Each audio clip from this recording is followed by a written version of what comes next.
the last time you were on the show, I'm not sure if you would remember this, but you said for those lucky enough to be able to overcome themselves, life is quite enjoyable always. And that meant so much to one member of our audience in particular that they actually got it tattooed on their arm. So I wanted to say thank you for offering that. That's TC Whetstone is the one that got that tattooed. So I wanted to say thank you for offering that up for us. Yeah, but that's Nietzsche. That's his definition of the Superman. It's not at all like Western culture has recreated it. Do you want to dive into that a little bit more? Yeah, I mean, for my own, if I think about myself, I mean, my God, uh, the arrogance, the skepticism, the cynicism, the jealousy, the envy, the pride. I mean, these are the obstacles of living a more satisfying life. It makes sense.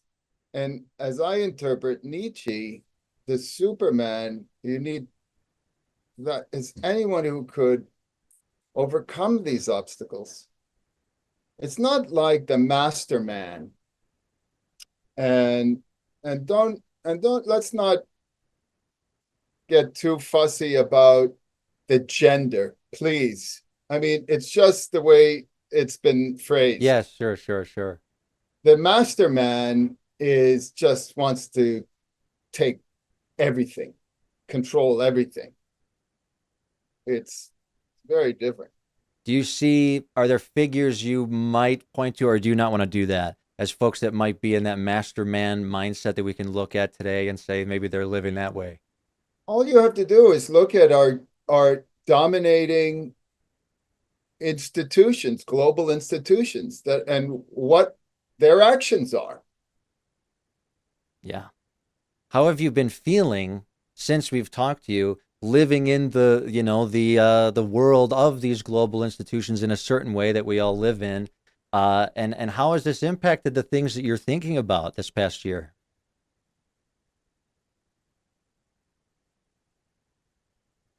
No, it was I was reminded about if we so elect the obligation that as artists we have to ourselves and the world, and that is to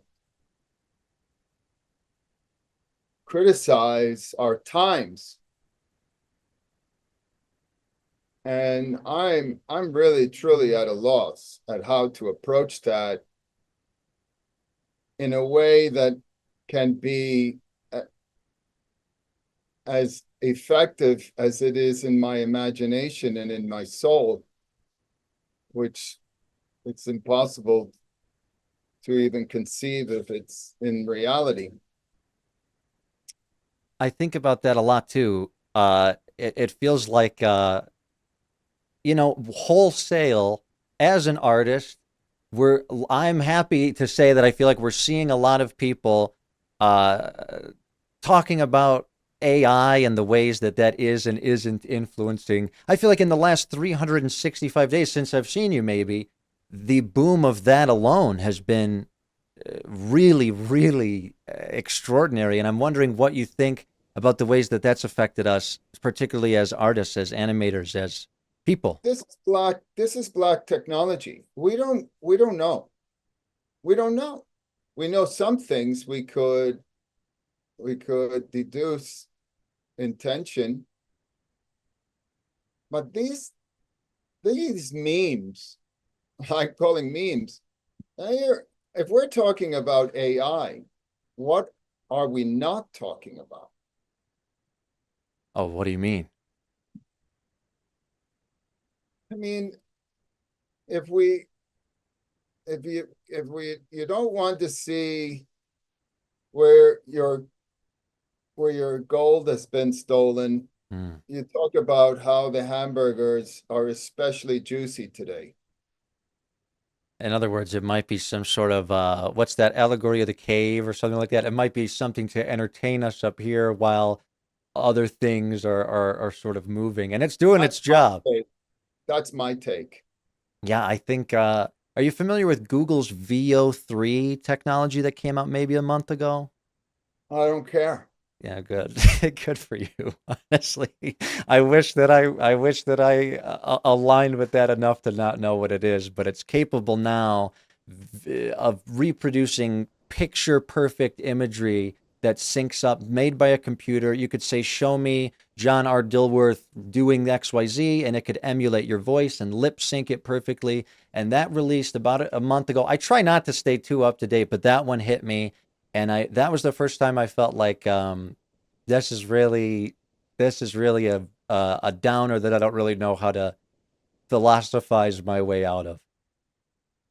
The technology exists in much more sophisticated ways, and if it's released to the public in this version, it's intended. And the problem that we have in our modern time is that we spend a lot of our life being recorded, Mm, just like this Zoom. yeah, So it's no wonder that I could be reproduced, or you can be, and your voice and your coloring. I mean, why are we surprised? The question is, who is interested in manipulating images, and to what advantage? yeah. And I mean, people came up in my mind just reflexively when you say that. I could stew on that. Uh, I'm curious, as you see all of this stuff emerging as an artist, but just as a person, do you find yourself feeling more cynical about it all than you used to be, or do you have a way of circumnavigating cynicism related to that? I like my email. I don't like that it's a blockchain model.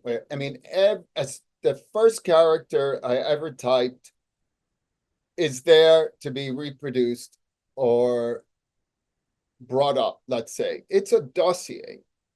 But I love being able to send a thought out to somebody, could be in Timbuktu, and with the pleasure that they will receive it. I mean, it's faster than a letter. Recently, I began letter writing again. I haven't, it's so long, but I do it in script because I've forgotten how to handwrite. I mean, not cartooning script, right? Yeah, yeah, Letter. I mean, cursives and everything. I mean, it's so lovely, and I mean, I'm starting to get into that. Now, I am getting dulled and soured about the the way that I am being manipulated. I mean, I acquiesce to be on this thing, yeah, Zoom, right. and we're just feeding the machine. We're feeding the prison, God, and how do you say no? I mean, a phone call now. Phones are it's the same thing. They're digitized. Okay, so they don't have our faces and our mannerisms, and then the lighting and all of that. That's helpful if I was in the technology world. But your voice, that's all recorded. And, what do you mean cynicism? It's skepticism. You have to, I would just say, if you're partaking, you have to take the consequences. It's an yeah. adult thing. I mean, as much as we can be adults today.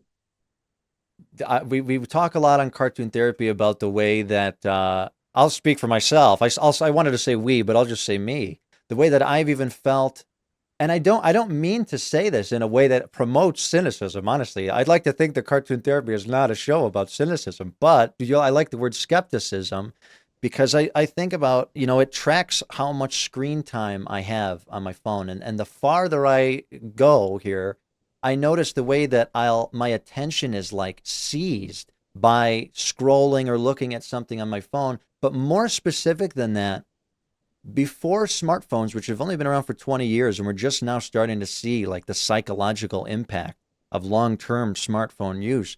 But before these things, I remember loosely a time when I had to make choices about how I was spending my time.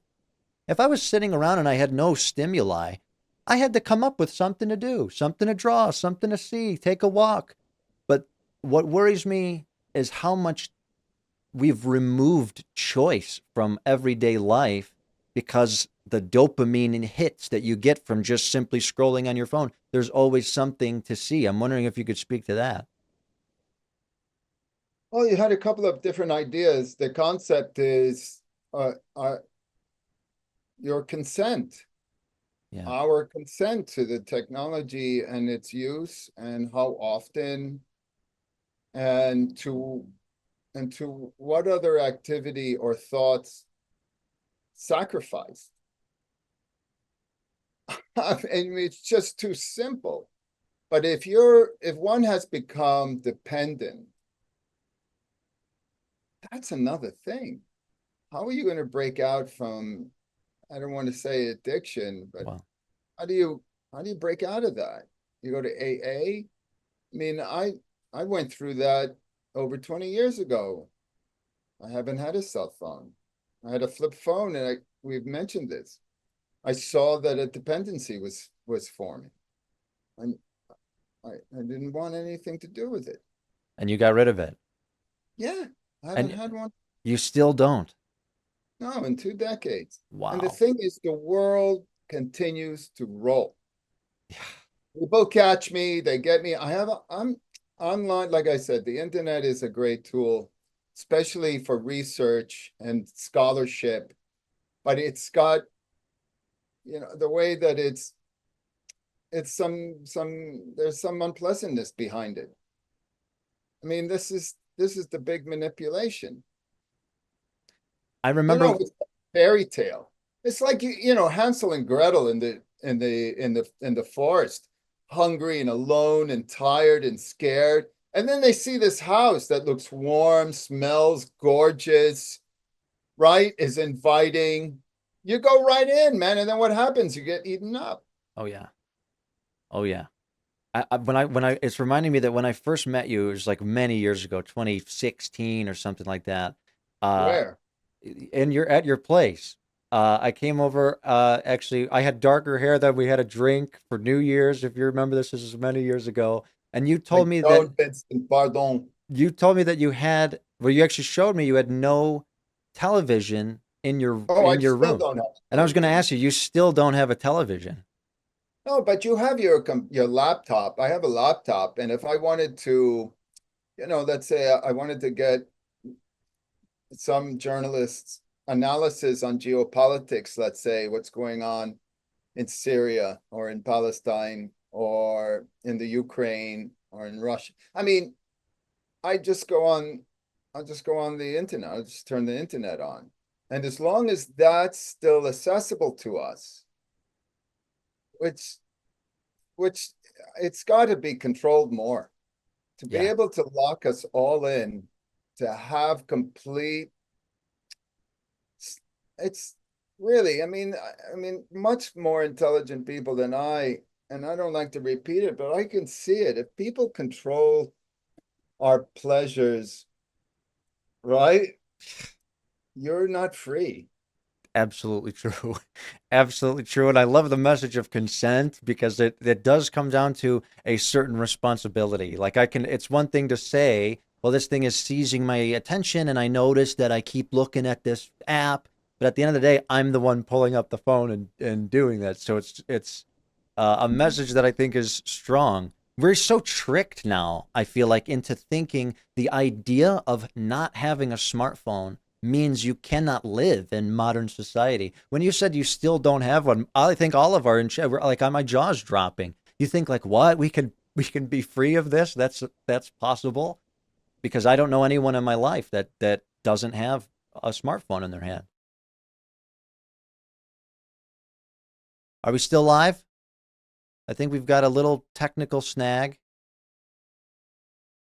Hang on just a second. I think we got to freeze up here. Am I still live? Gabby Pitch says, I think tech and social media have ended our willpower. Momboy says, I have all questions gathered. Yes, he is frozen. Give me just a second. Give me just a second. Maybe it's as easy as, Get back to me. yes, you're back. You're back. Whoa, whoa, whoa, whoa, whoa, whoa, whoa, whoa, whoa. Hang on. There we go. There we You're go. Thank you. there. You're Well, good. You're good. just talking about the precariousness of our pleasures Yeah, and really, really. failures, Mm-hmm. Yeah. right? We've got questions coming in. Thank you, Mom Boy, in the chat for monitoring those. Uh, Oh, that's great. we've got That's plenty. great. We've got plenty. Ethan Viz is asking, what kind of considerations go into creating art intended for children? Your stuff resonated with me in my childhood in a way that a lot of other things never would. What we have to look at that. I am not a creator of children's entertainment. I've never been. Even the one effort, Ace and Avery, I I found it, uh, it was a more of a musical challenge. How to how to tell a simple. I mean, when I say simple, I mean it's not complex. And and the thing is, what are children interested in? I mean, I never went to a child therapist and asked, but they have these. I mean, it's all structured. I I think that if you were going to make something for children, it would be best to have children. Mm. So you live with them and you start to see their world. And as adults creating content for children, I would take the attitude of how could I evolve them, with ideas. Imbue meaning into the things that we're looking at. Because to go back to our conversation before, the parents I know, I'm 31 and I'm starting to know more and more parents in my regular life, and I definitely feel like the YouTube creation, which has been awesome for a lot of reasons, has also contributed to the maybe a little bit of a more mindless concept as it relates to children's media that I've seen, you know. I hear this all the time. I mean, everywhere I go, it is the argument that the content's not very inspiring, yet there's still so much of it. Yeah, more than probably ever before. How do you feel about like the nature of an internet that lets creators showcase their work like that, the YouTube model as opposed to the television one? Either way, the distribution is not owned by us. Hmm. You're talking about the possibility of being censored arbitrarily. You're not free. Hmm. Definitely, it's true on this platform too. By the way, everybody, the one that we're on right now. All the distributions models are owned. We're given permissions as long as you don't do this, that, and the other thing. You remember, Vincent, I did this cartoon, so silly thing called Hector the Get Over Cat. Did we discuss I that? don't think we did last time. No, no. It was for Nickelodeon, and this was before Courage, but Okay. but after the Chicken from Outer Space. And they wanted some little thing, and I I started to develop something, and as part of the agreement, they would submit a you cannot do list. And so I said, okay, I'll make a cartoon including like half a dozen of the things you can't do. You can't have animal abuse. You can't have transvestites. You can't have stealing. You can't have gambling. You can't have, I don't know, you can't show pointy knives or guns and things like this. And I made this cartoon and it has these things in it. Of course, Nickelodeon just blew their head and it disappeared. But it was, I mean, what was the point? I didn't get it. But on Courage, of course, much huge project. and I didn't want anything going wrong, let's say, or offending my patrons, because you're talking about millions and millions of dollars. Yeah, different story. Yeah, it was just a different thing. I felt like with Hector, I wasn't going to lose much. Did you have, so we're talking about that time in life and create, especially with Hector creating what they almost directly said you can't create. And then we're talking about modern day and the ways that you have chosen to abstain or remove from your life things like even as simple as a TV or a smartphone. Do you find yourself having like an inherent, does it come across to you as you're being rebellious? Do you have the intention to rebel, or is this just your natural way? Don't like being, I don't like to be controlled, and I don't like to be told what to do. I like, I like collaborating. I like confederacy. Um, but and also I just have this sense that I want my own life. I want my own ideas. I have things to do. I don't even have time to watch TV shows. Did you even back then? Did you watch TV shows? Were you watching the latest cartoons and keeping up to date with that world or not In the even? 80s, my family was a big television watching family when I was young, as a boy. And even during the period of my first marriage, not by God or state, there was a lot of television, but mostly movie watching. And I enjoyed it at that time. I was still developing. I did have natural resistance to it, but also you're sharing time with someone you care about. And because we were mostly watching cinema, I'm a big fan of cinema, good cinema, right? And that comes with watching and prejudice.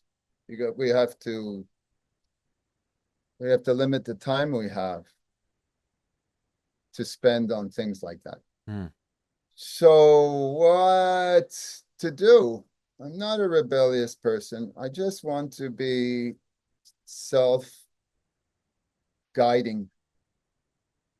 What are things, if anything, that you feel cloud your ability to do that? Or how have you navigated that truly? The first question you asked, the idea of Oh the yeah. Superman, it's a constant chronic problem. And when you read Nietzsche, forget that it's Nietzsche, okay? Whatever the prejudices and discriminations about Nietzsche, they even mentioning, you could just say the philosopher's idea. This man had loads of problems, and it comes out in the scholarship. So that he recognized that we have in, built in what you could call demons. And it requires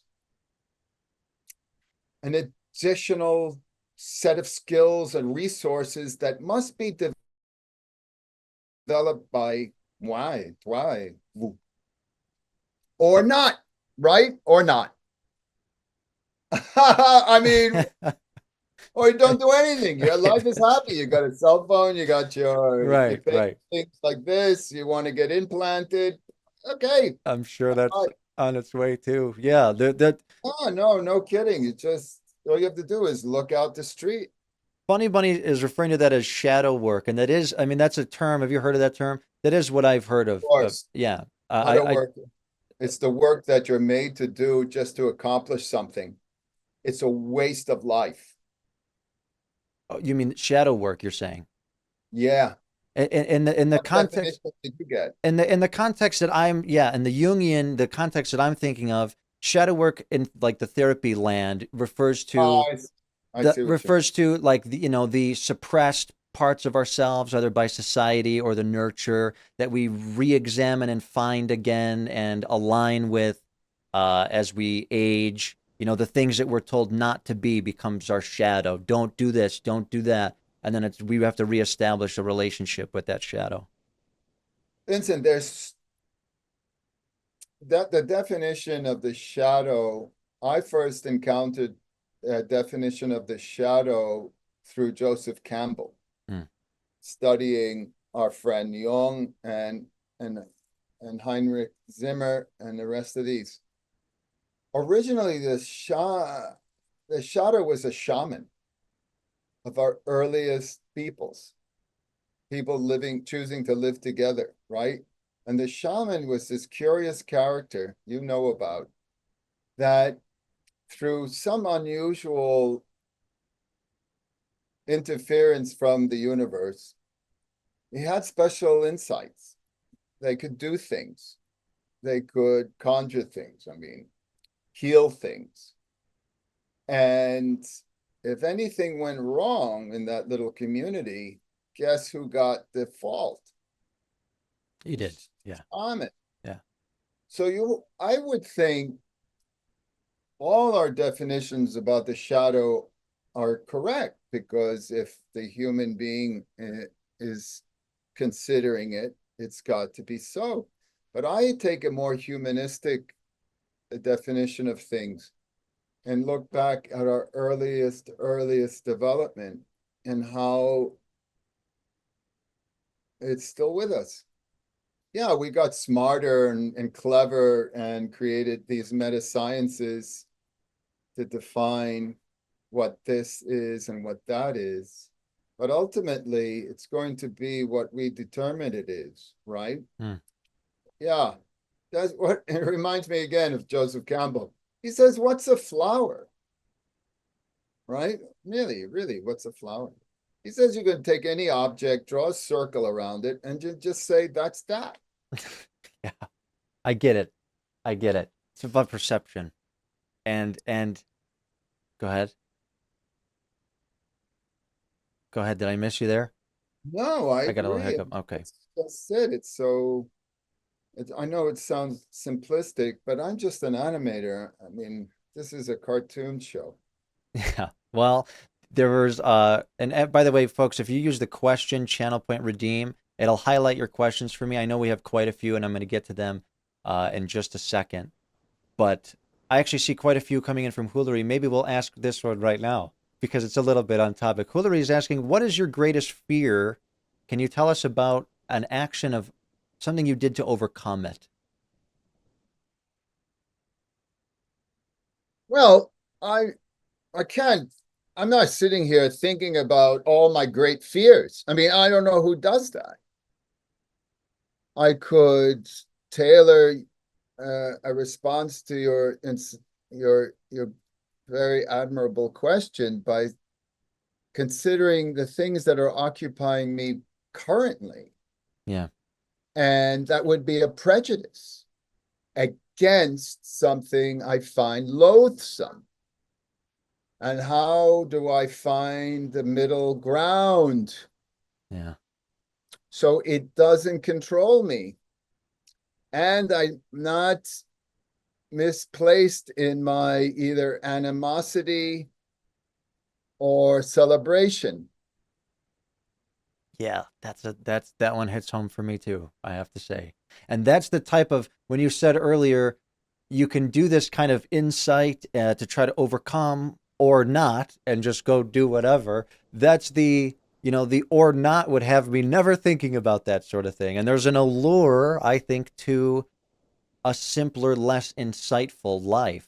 I think a lot of us, I'll speak for myself, I think sometimes when I'm unwilling to do that kind of inner work, look in, why do I have this prejudice, this fear, this thought?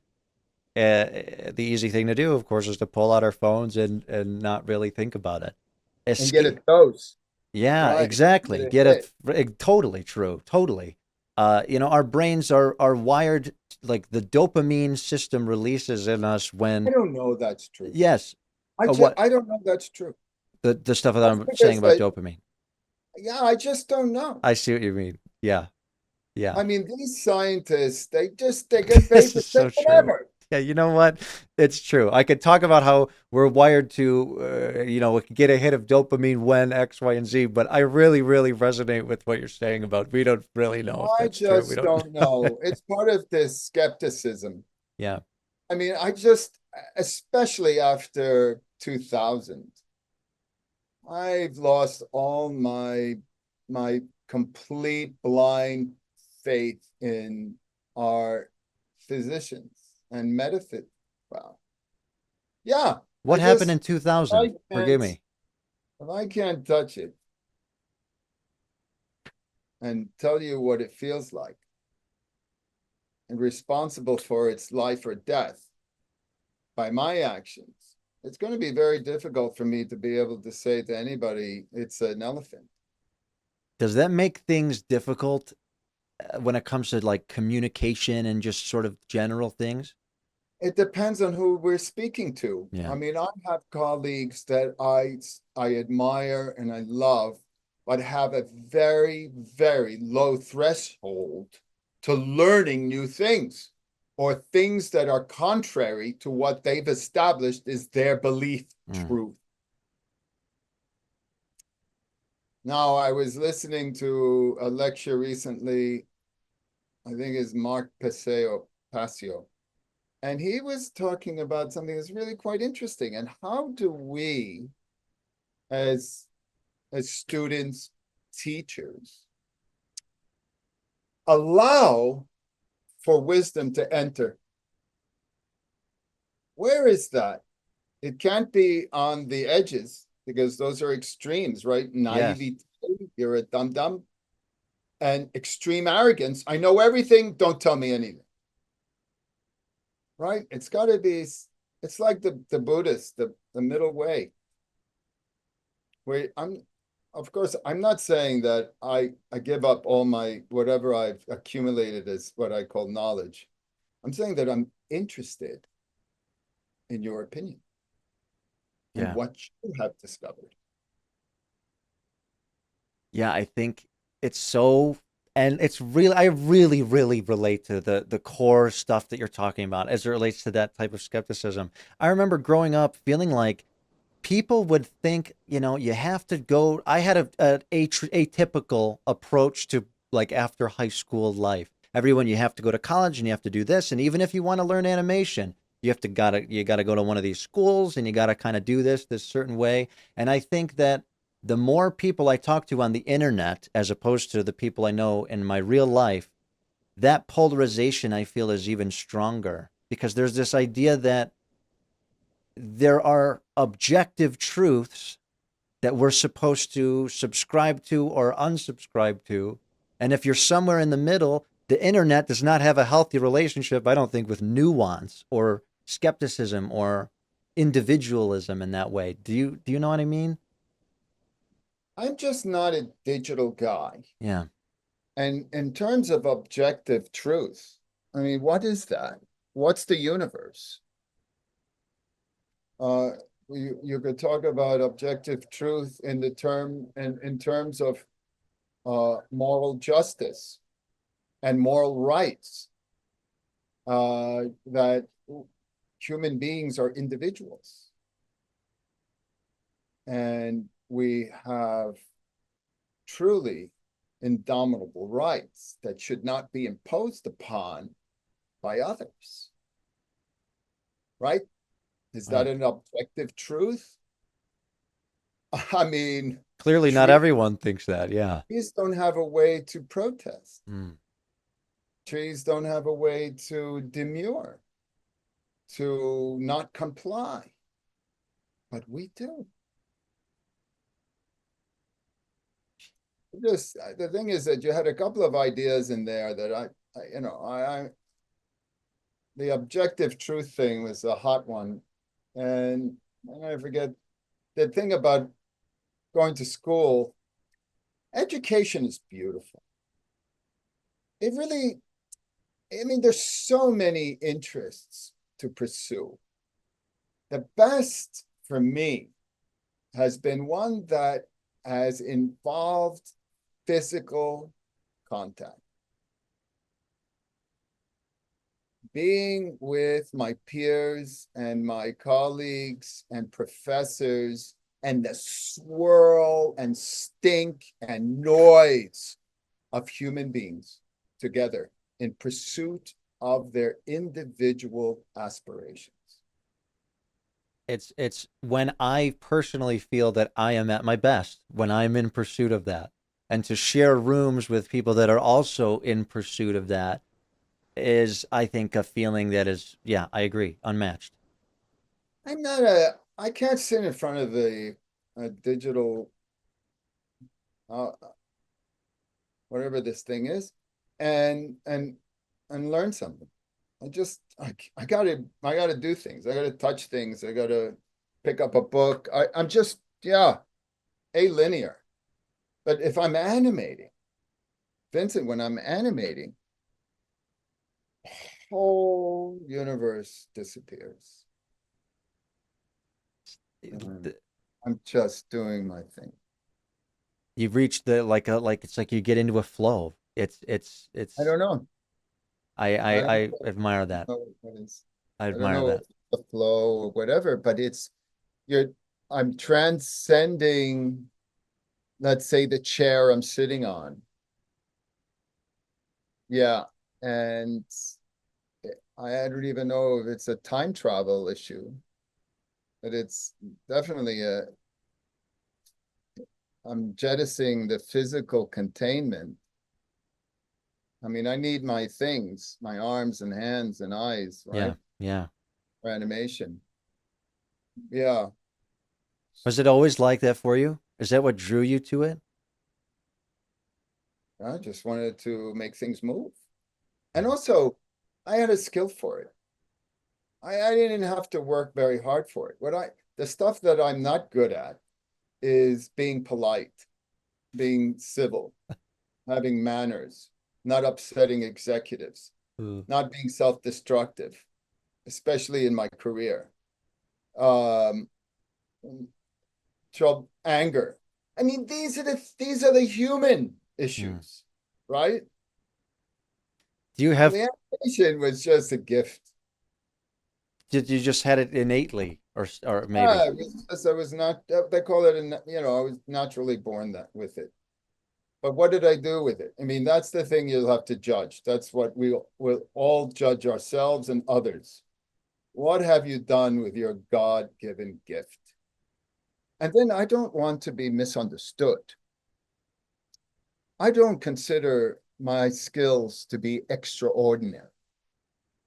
There are plenty of examples of that. Richard Williams Oh, sure. comes to mind immediately. Sure. So it's as you like it. What brings you the most joy? What could you get lost for hours on hours and hours doing? That's that's it. That's your gift. And can you find a way to do it as as much as you can? I guess that's really what so much of life comes down It's to, or not has if for you me. can, it's if you Yeah, want. you're right. You're right. You're Yeah, right. You're right. that you want to do it. Yeah. When you were talking about anger, people in the chat were lighting up saying, "I feel that same." Just the inner things that to go back to the very beginning and how to overcome those inner things that interfere in the work and the life that we live. Have you found any particular things that you might do, like when you feel angry, when these things come up and try to kind of consume you? Are there practices that you'll do to quell those things?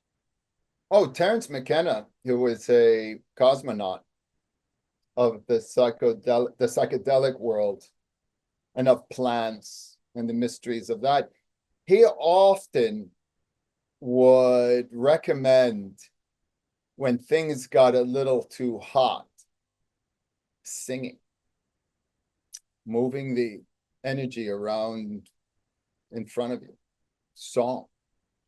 And it makes sense whenever you can, if you ever experience these shamanistic practices and rituals, what's there? Music, Wow.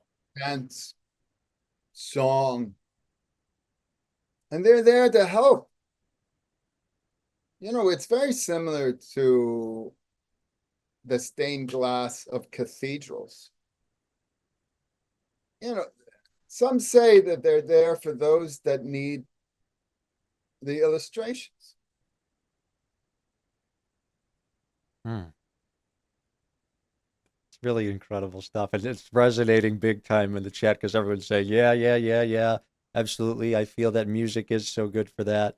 We've got a little bit of time left, folks, for some last minute questions. We've got one that came in from Momboy asking, in your view, how do we deal with pursuing balance in a world with systems that add garbage at the extremes? In other words, how do we demand balance of what is true and beautiful? It's an interesting question. Well, I believe that we have discussed this question earlier, and I'm not sure I quite understand. I don't want to be improperly misunderstood. Yeah. Yeah. The thing is that you decide what's beautiful, what's just. I mean, how did you get this far? If things are confusing, well, I would think that we need to reflect more. You know, the one thing that I learned during the last big crises was that if you could see through the veil, it's not scary. Mm. And I bring up the Wizard of Oz. And it was significant that a dog, which has historically, and as you know, Vincent, mythologically relevant, the dog as the most pure, he pulls the curtain over, and there's no big demon. It's some old geezer, right? I mean, Yeah. it's It's it's this is the it's just it hits me. It makes sense to me. Mamboy says I'm grappling with the concept of the middle moving, working through it in poems. The middle moving. How do we demand balance of what is true and beautiful? Do you have anything to say, generally speaking, about cultivating balance or the importance of balance? I like the middle moving. Why should it be static? Nothing is, you know what static is? Death. Whoa. Even in death, you're still moving. You're decomposing. You're turning into something else that turns into something else. I understand it. Don't be afraid. I think the most important thing is understanding who you are, right? And that means what your likes and dislikes are. And then you're fighting those two because we end with, again, the Superman. How do you get over these prejudices? How do you open your mind, open your heart? I don't, it's every day. You're working at this every day. There are days, there are afternoons, I'll just be stomping up and down the hallways, raging. And then I catch myself, I said, Dilworth, what are you doing? You're going mad. And I'll start laughing. And then it's over.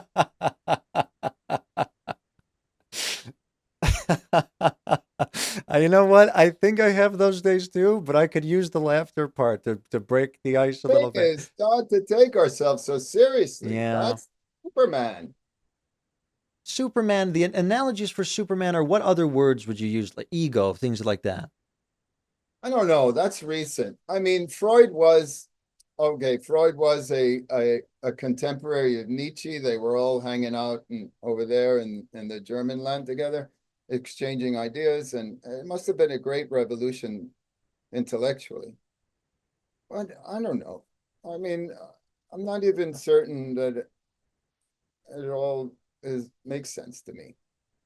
That's how I feel a lot of the time about a lot of things. And in a roundabout way, I think that's really important to hang on to for me and remember because that's the nugget that helps me not take everything so seriously in the first place. That it could You all want you want to be authentic.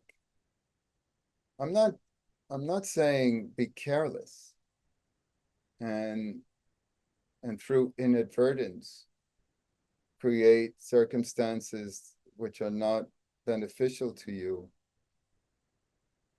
or I used to get quite depressed when the projections of my work did not meet reality. And I would just, what a failure. Loser. Yeah. And I don't do that anymore. We have, we have, I chose not to do it anymore. I I was going chose to ask not to you. have a cell phone. I chose not to have a television. Am I aware that what the latest hot Netflix show is? Of course I am. So it's the choice to consent is like I really like the word that you use there. And there's the sense of responsibility and choosing yourself to navigate through some of the airiness of the rest of it. At least it's how I perceive it. The problem with responsibility is that it's been besmirched, the word and its connotations. It's really it's self-command. Mm. Self command. Yeah. Yeah, Yeah. and Yeah. self-government. You are, you know, you're President Vincent. Right. Right. If Wouldn't that be a you scary thing? care But about yes. title, if you care about that, the responsibility is that it's you're trustworthy, you're reliable. What did oh my God, Jane Austen, of all authors to bring up at this time? Warmth, constancy, solicitude, you know, these are the qualities that will excite. Yeah, I have to thank you so much for spending your time with us today. I'm curious if yeah, I could throw one final question at you, and maybe yeah. there's a way to wrap this into everything we're saying. This comes from Onyx Void on the Patreon. Onyx asks, is there something you feel your work reveals about you that words never could?